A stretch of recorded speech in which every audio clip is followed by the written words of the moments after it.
mengetahui dengan apa yang mereka perbuat. Kemudian setelah membaca ayat-ayat ini, Nabi melanjutkan khutbahnya.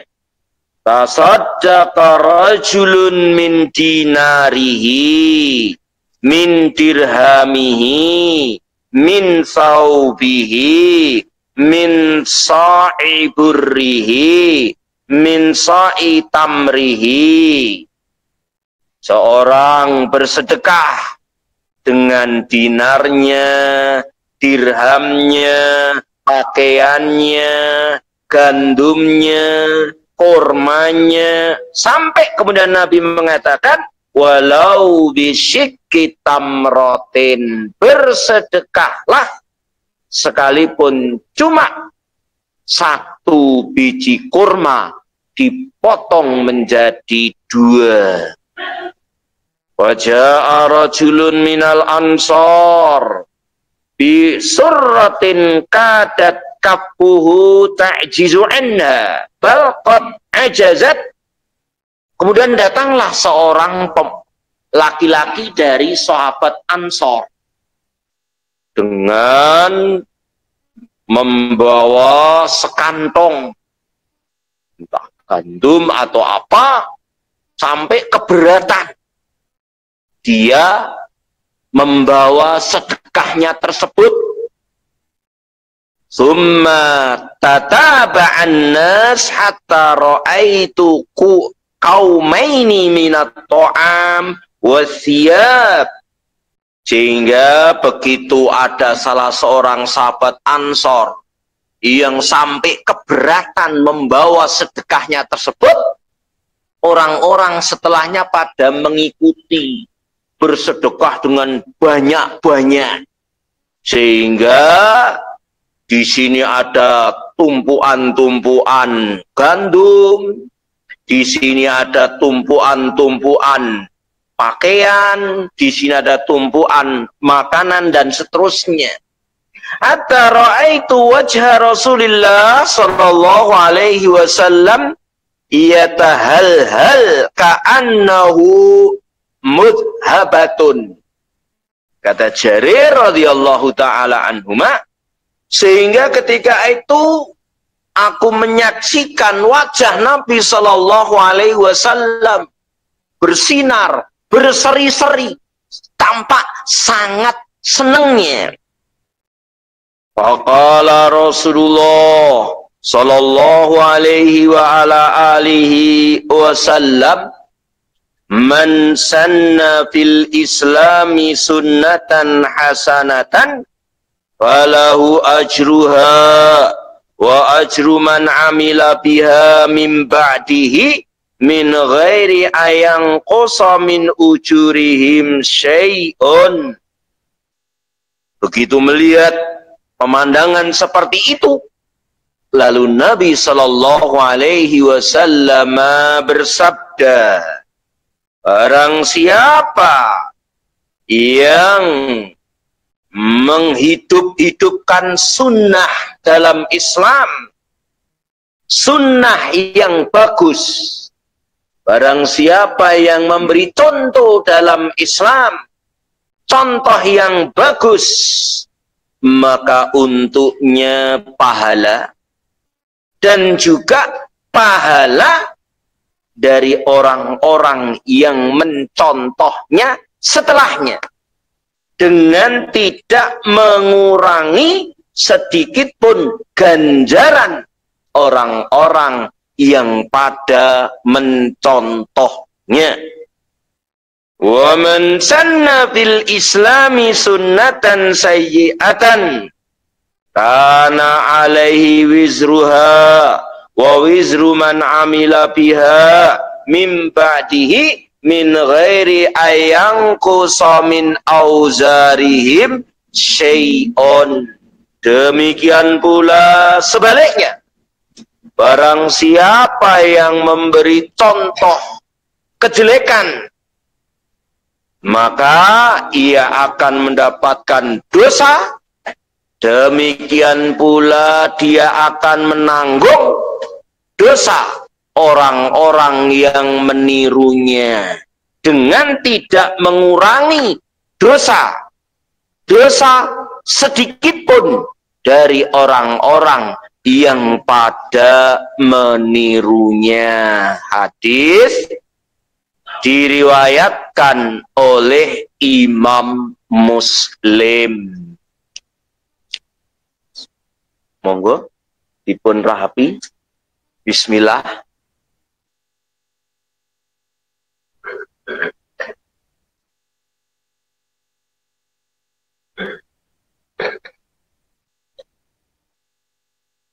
Baik. Dalam hadis ini sahabat Jarir bin Abdullah Al-Bajali radhiyallahu taala anhuma, beliau menceritakan hadis yang sangat amat agung, betapa amat sangat kasih sayangnya Rasul Shallallahu Alaihi Wasallam terhadap umatnya.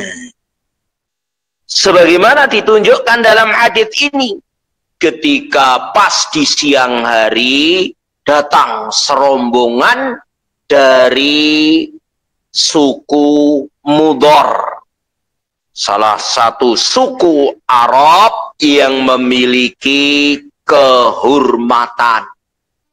Akan tetapi ketika itu datang sowan menghadap Nabi Shallallahu Alaihi Wasallam dalam kondisi yang menyedihkan. Pakaiannya terbuat dari wol, itu pun sobek. Ini yang dikenakan oleh mereka, sehingga tampak dari mereka itu wajah-wajah yang menyedihkan. Kondisi mereka sangat amat menderita. Sehingga Rasulullah Shallallahu Alaihi Wasallam sangat kasihan dengan orang-orang ini. Mana orang-orang ini sekalipun kondisinya sangat menderita, sangat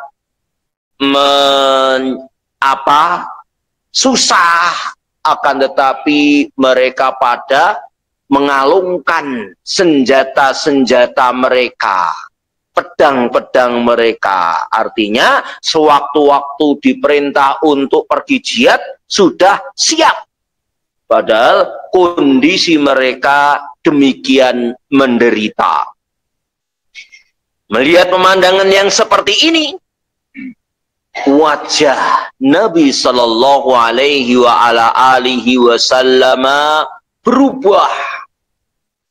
Lihat kondisi kaum Mudhar yang demikian ini, langsung ketika itu wajah Nabi Sallallahu Alaihi Wasallam berubah.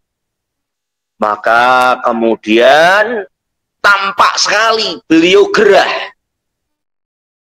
Lihat kondisi semacam itu, beliau langsung masuk rumah. Sampai rumah keluar lagi.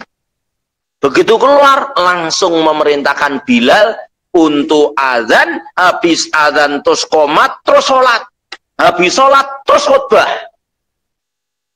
Melihat kondisi kaum Mudhar yang semacam itu, maka kemudian sebagaimana kebiasaan Nabi Shallallahu Alaihi Wasallam berkhutbah, diawali dengan ayat-ayat yang berisi perintah untuk meningkatkan ketakwaan, perintah untuk meningkatkan keimanan, motivasi untuk beramal soleh, motivasi untuk mengingat kampung akhirat.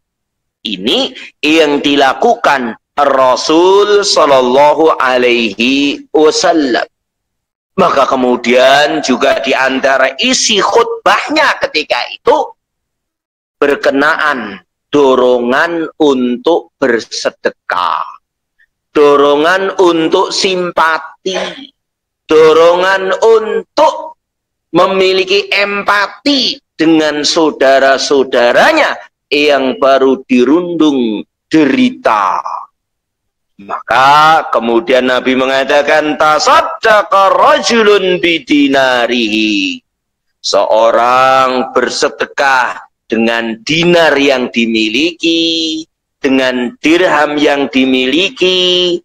Demikian pula seorang bersedekah boleh dengan pakaiannya, boleh dengan satu sok gandum yang ada. Satu sok itu 4 mud. 1, 2, 3, 4. Ini satu sok gandum untuk disedekahkan. Demikian pula satu sok berupa kurma. Sampai kemudian Nabi mengatakan, walau bisyikki tamrotin.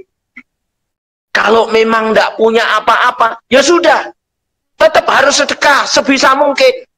Sekalipun dengan 1 biji kurma dipotong jadi 2, yang separuh dimakan sendiri, yang separuh disedekahkan. Kemudahan dalam Islam. Tidak ada istilah seorang beramal di luar kemampuannya. Kalau memang punyanya cuma 1 biji kurma, ya sudah 1 biji kurma itu dipotong jadi 2, yang separuh disedekahkan, yang separuh dimakan sendiri. Nabi SAW mendorong, memotivasi para sahabat untuk bersedekah. Di mana para sahabat radhiyallahu ta'ala anhum, mereka orang-orang yang paling cepat dalam menjawab panggilan Allah dan Rasul-Nya. Mereka orang yang paling cepat bersegera dalam menjawab panggilan Allah dan Rasul-Nya. Pernah satu hari ketika turun ayat yang perintah untuk mengenakan kerudung atau hijab, di mana ketika itu mereka pakaiannya pada pas-pasan, sehingga para wanita pada ngambil tirai-tirai jendelanya, pada ngambil tirai-tirai pintunya untuk dijadikan kerudung. Demikian pula ketika Allah Subhanahu wa ta'ala menurunkan ayat innamal khamru wal maisir rijsun min amalis syaitan wajtanibu. Sesungguhnya khamr, kemudian mengundi nasib, perjudian dan seterusnya itu perbuatan keji, perbuatan setan, jauhi, artinya haram.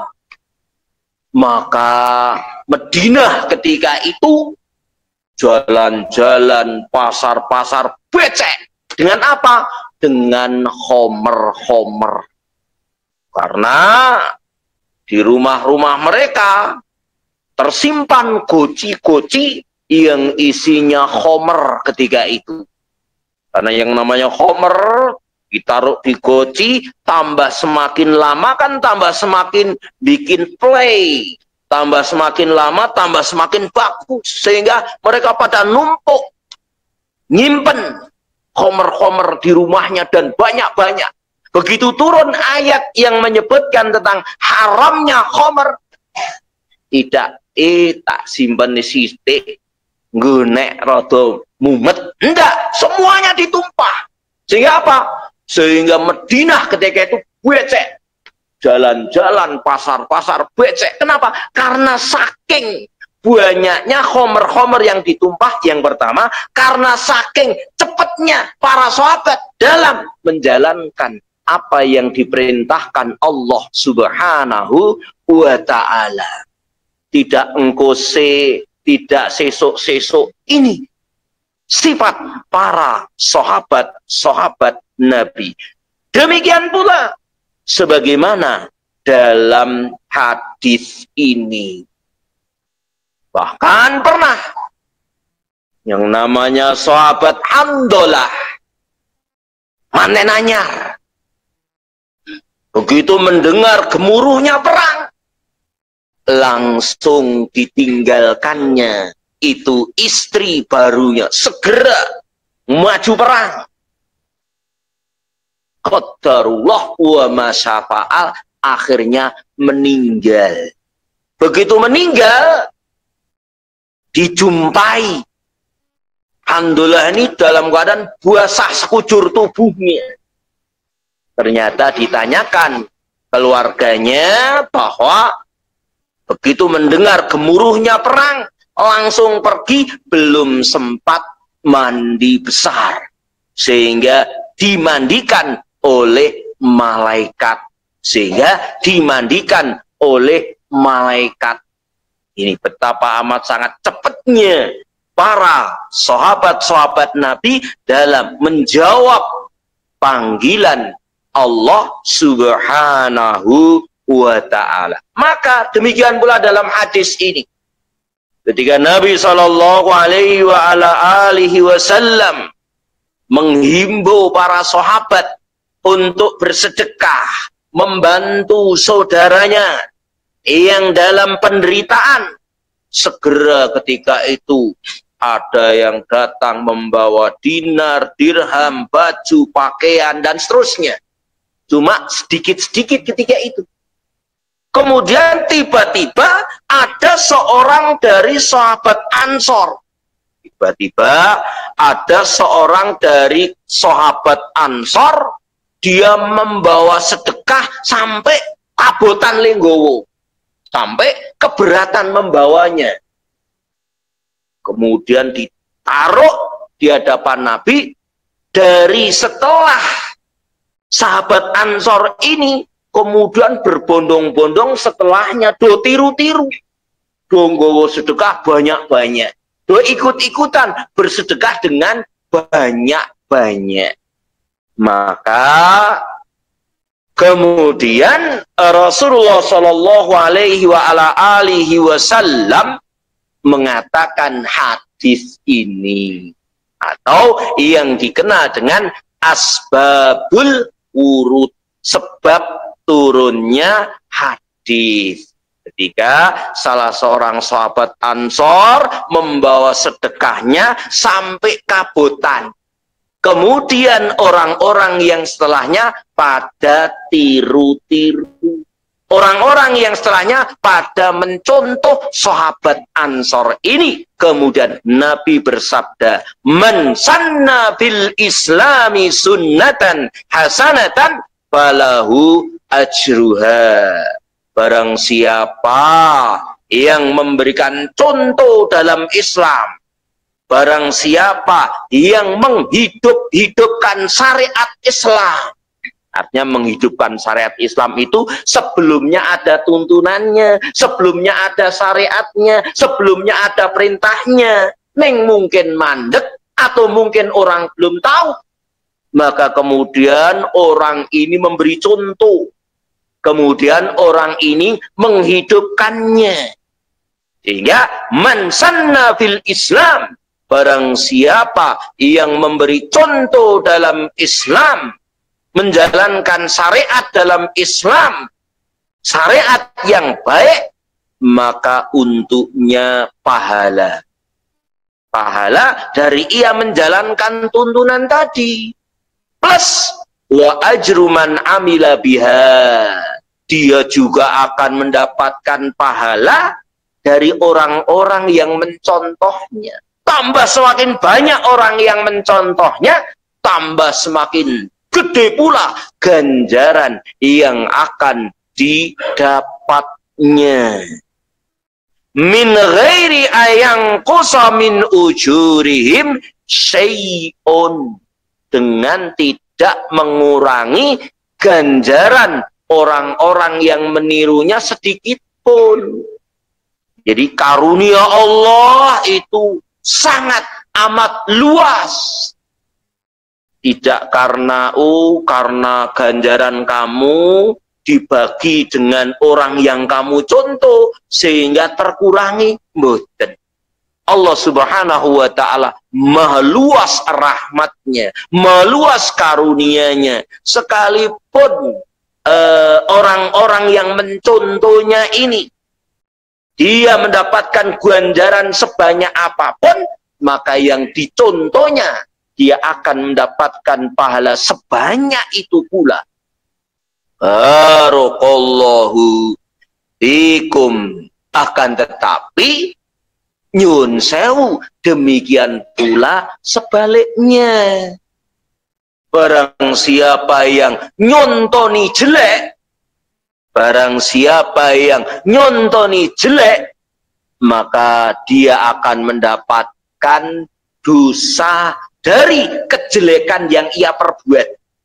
Dia akan mendapatkan dosa dari kejelekan yang ia perbuat.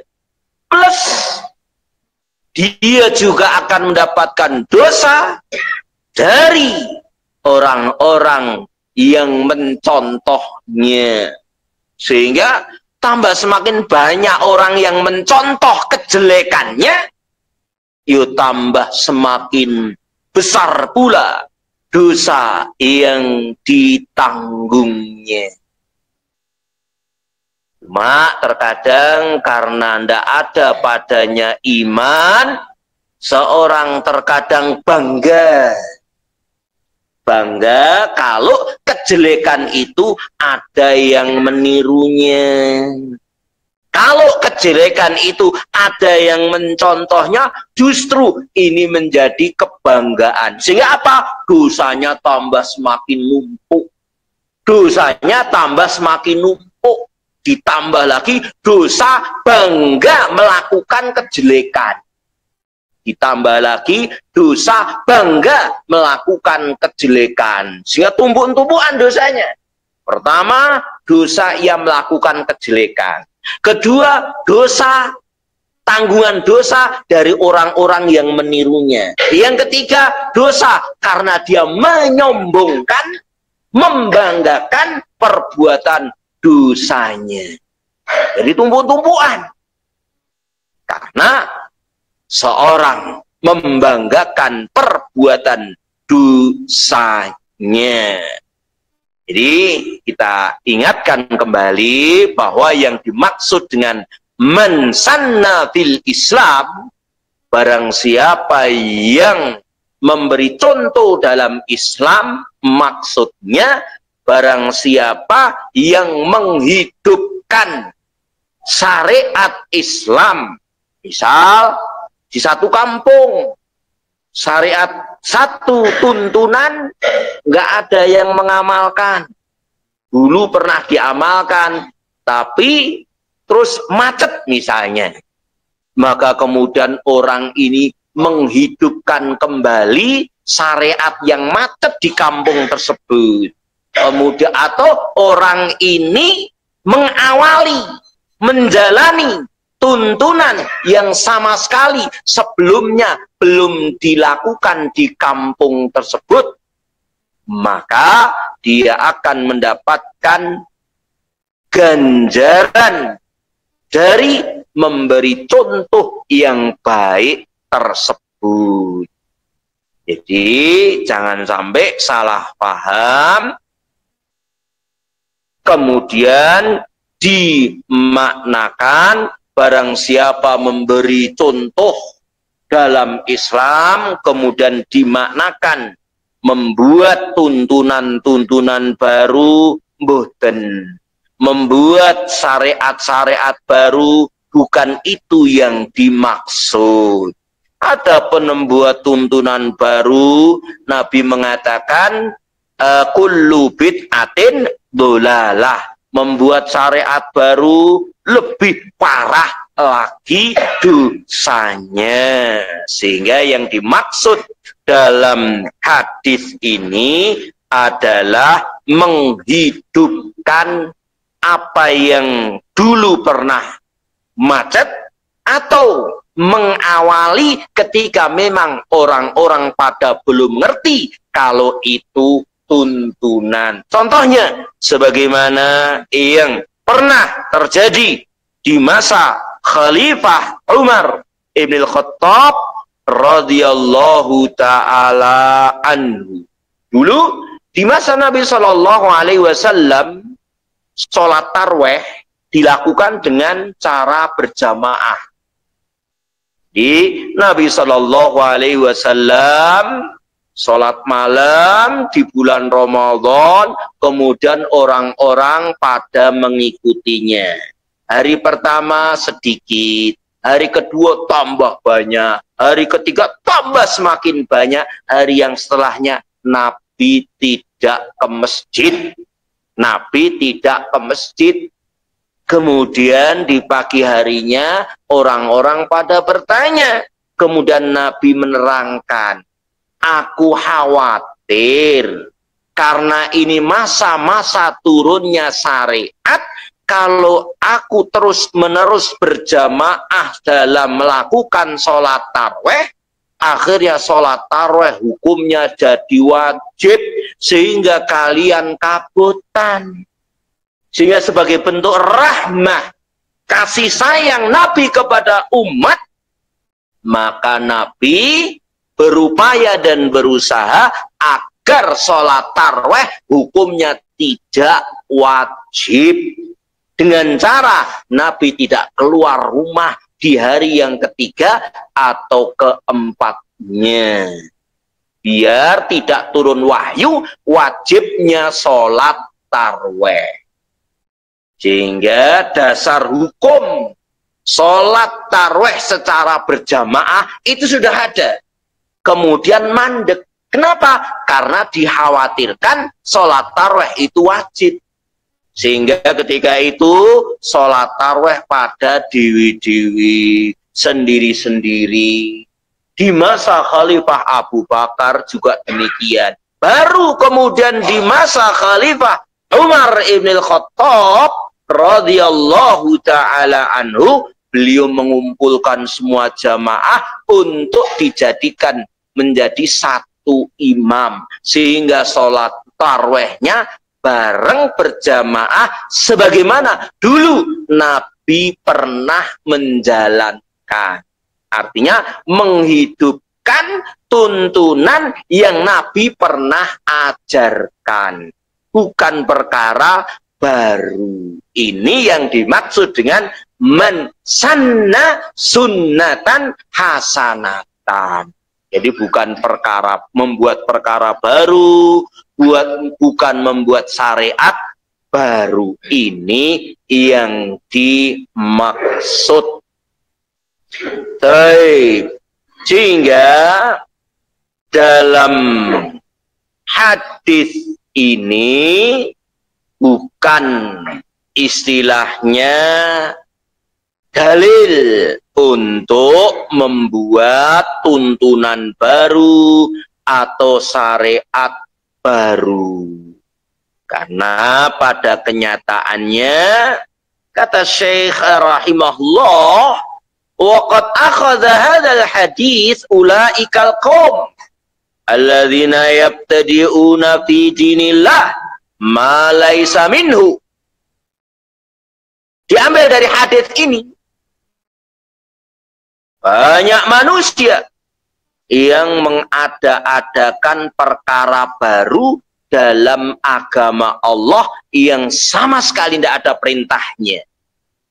Fayabtadi'una azkaron wa yabtadi'una salawat ma anzalallahu biha min sultan.